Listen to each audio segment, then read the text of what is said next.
Hey, welcome back to my channel. I'm Shay and this is my 26-week pregnancy update.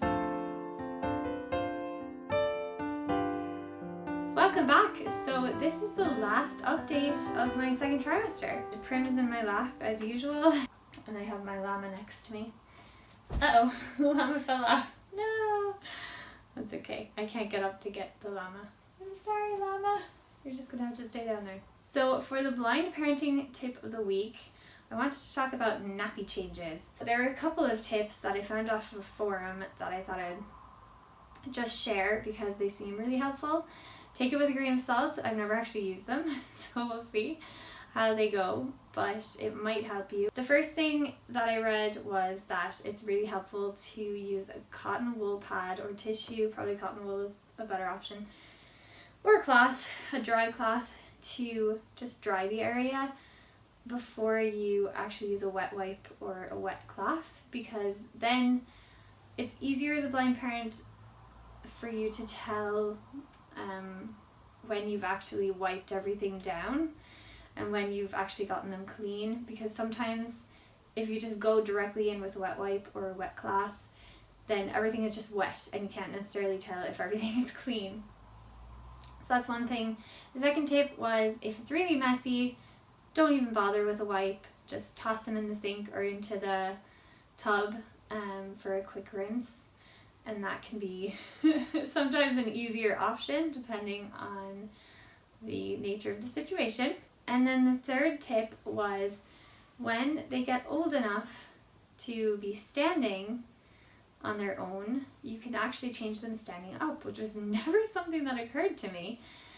But especially as a blind parent, it's really easy because you're always cleaning them by touch. You don't have to worry about whether you can properly see them when they're standing up. They were just saying it's a lot easier to do that rather than have to lay them down and give them a toy to play with and blah blah blah. That it could just be quicker to stand them, maybe over changing pads still, but stand them up, you know, whip the diaper off, clean them really quick, throw the other one on, and it can be a bit simpler. So that's the blind parenting tip of the week. Hopefully it's helpful to someone. I definitely learned some good tips that I think will help me. So, symptoms for the last couple of weeks. I'm just gonna run through the list. Peeing all the time, soreness, definitely like in my hips and my back, and just kind of general soreness, like my legs have been sore as well. I don't know if that's just from gaining more weight or like what the story is, but it just feels so sore. Around ligament pain, I've noticed as well. My belly just feels sore a lot. So that's okay. That's good. A good sign. I think that means baby's growing. Shortness of breath, although not as bad as it has been in the past. My skin has been breaking out a little bit. Not too bad, but it's there. Sleep disturbances, for sure. Tiredness, that's probably connected. Walking at my old pace seems to be difficult at this stage. I'm actually filming this a few days after I hit the 26-week mark. So I was 26 weeks on a Saturday, it's now a Tuesday. So yeah, I noticed starting yesterday that I just am feeling so clumsy. I'm feeling really, I don't know, I just feel like I can't run around the place anymore. And with Prim particularly, she's just a very fast walker and I love that about her. It's like one of my favorite things about her. But yesterday we went out to go to the grocery and she was just so excited to be out and she was happy to nearly run. I mean, let's be real, we were basically running. And I just was like, oh my goodness, I don't think I can keep up with her anymore. Which is a problem. I don't really know what to do because sometimes, I mean, I don't really have control over her pace. I do to an extent. I can tell her hop up, which is either a command for like stop being distracted or speed up. And then I can also tell her steady, but like that only works to an extent. And I mean, ultimately the dog's gonna walk at the pace the dog walks. I don't know how we're going to manage that. I think it just means that I need to take her out for way more frequent walks. Like we always go on a walk every day, but it may not be the best length, or it may not be entirely satisfying to her, and then when she gets out the next day she's like super hyper and excited, and then that happens and I can't keep up anymore. So I'm thinking maybe if I just take her out more often and we go for more frequent walks, lengthier walks, she'll be tired enough that we won't have that issue so much, hopefully, because we still have 3 months to go. The other thing I've noticed is Braxton Hicks.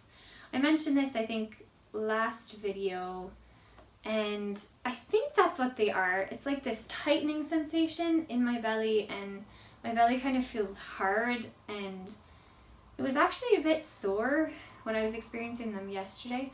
So it was actually connected to walking really fast with Prim. And so I actually got kind of worried because I was like, oh dear, is like walking super fast bringing these on? Is that a problem? And like we were on the way to the grocery, so I couldn't really just like sit down and just be like, okay, well, I'm just gonna stop moving now. But they did eventually just go away, and I just figured I'll talk to the doctor next time I see them, and in the meantime try to avoid maybe walking so fast.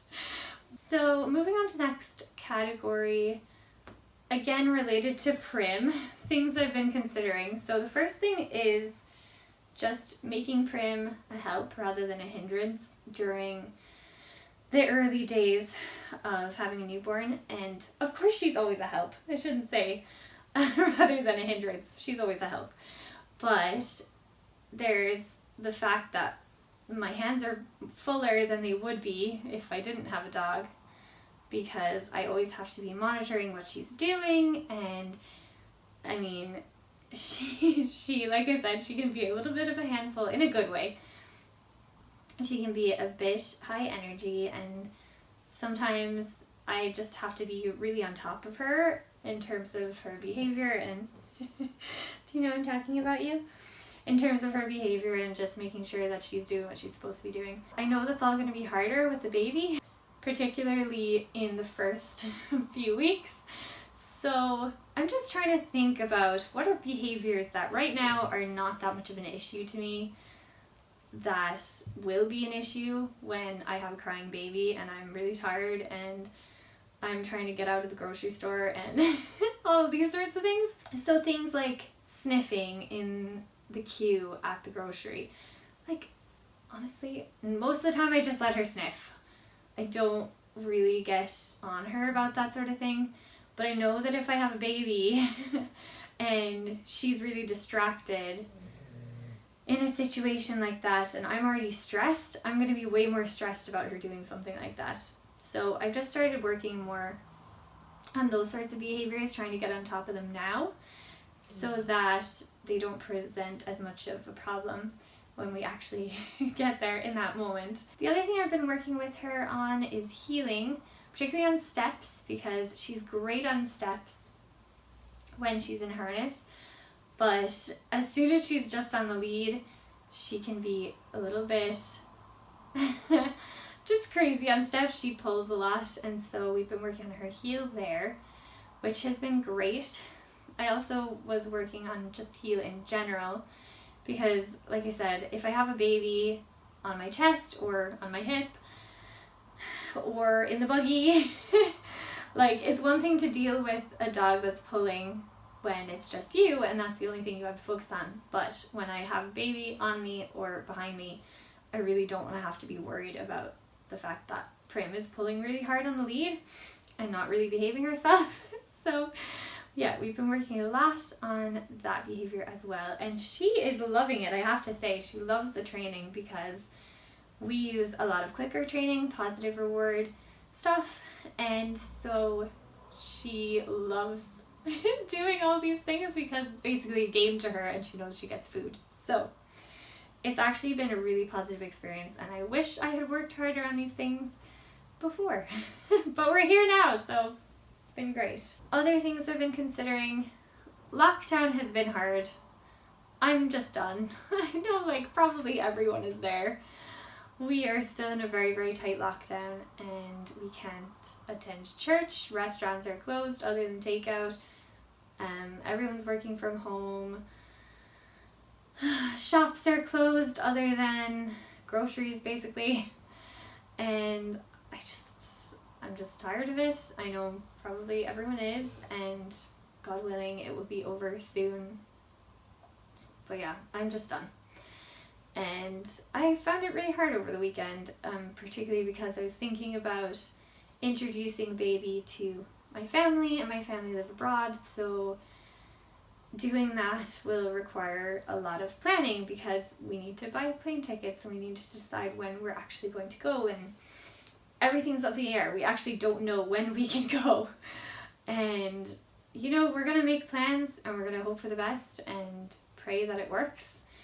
But at the end of the day, things could go awry and we could not end up going, or we could have to delay our travel. I don't know. It's really hard because by the point that we hope to actually see my family, it will have been 2 years basically since I saw them last, which is a long time. And I don't mean to say this to complain, because I know there are people in much worse situations.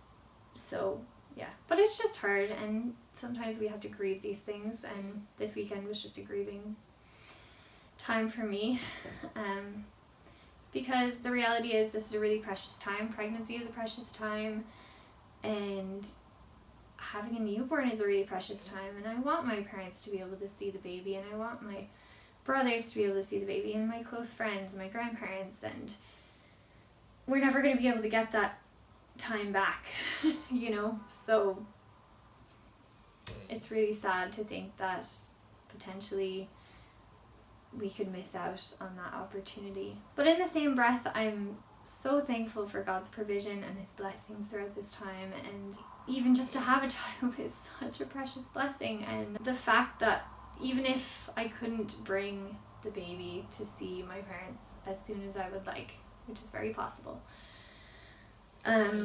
it's still gonna be so amazing just to have baby in my arms and share the moments with my husband that God willing we'll be able to share. So mixed feelings, I guess. It's weird to feel so joyful and yet feel so sorrowful over things at the same time, but I think that's just sort of part of being human. Another thing is baby's movement. So I've just noticed over the last couple of weeks that sometimes I feel baby's movements really, really strongly, and I can feel them on the outside, and I can just lay there and just feel all the kicks with my hand, and from the inside obviously. And it's just the coolest thing ever. And sometimes they're a bit more muted, and it's almost like I'm feeling them more in the back of my uterus rather than the front. So I'm assuming that's because of baby's positioning. Maybe if baby is facing out, then I properly feel all of the kicks in a really profound way, whereas if baby is facing in, then a lot of the movements are not as evident. I'm not really sure what the reason is. So I'm curious to ask another question, maybe for the doctor, to ask the doctor in a couple of weeks at my next appointment, just to see why the movements differ so much in terms of how I perceive them. But yeah, it kind of makes me sad because that's definitely been my favorite part of pregnancy, is just feeling baby move and having those mornings. Like, that's been my favorite thing lately, just laying in the morning and feeling baby move and just having that bonding time and snuggling with Prim even while we do that. I'm not worried in the sense that I know that baby is still moving. It's just not quite as easy for me to feel, but I still feel them. So I'm not worried in the sense of, oh dear, baby isn't moving, what's going on? Because I do feel the movements, I just don't feel them with my hand. So it's just from the inside and not from the outside. Prim is snoring. Are you tired? So yeah, I'm still really enjoying pregnancy. I do understand now, though, how by the end of the 3rd trimester, you're probably like, I'm so ready to have this baby. Because just with all of the aches and pains and the sleep disturbances and the tiredness, like, it's starting to make sense to me. I'm not there yet, like I'm really not. I still am very much enjoying pregnancy and just loving having baby inside and safe and cozy and growing and all of those things. But yeah, I could definitely start to understand how people get to a point where they're like, get this baby out, I'm ready. So not there yet, which is good because we still have a while. So that's pretty much it for today's video. I will probably at some stage, maybe I'll have already uploaded it by now, try to film some of my work with Prim, just so you get an idea of exactly what we're doing. And other than that, I will see you next time. Bye.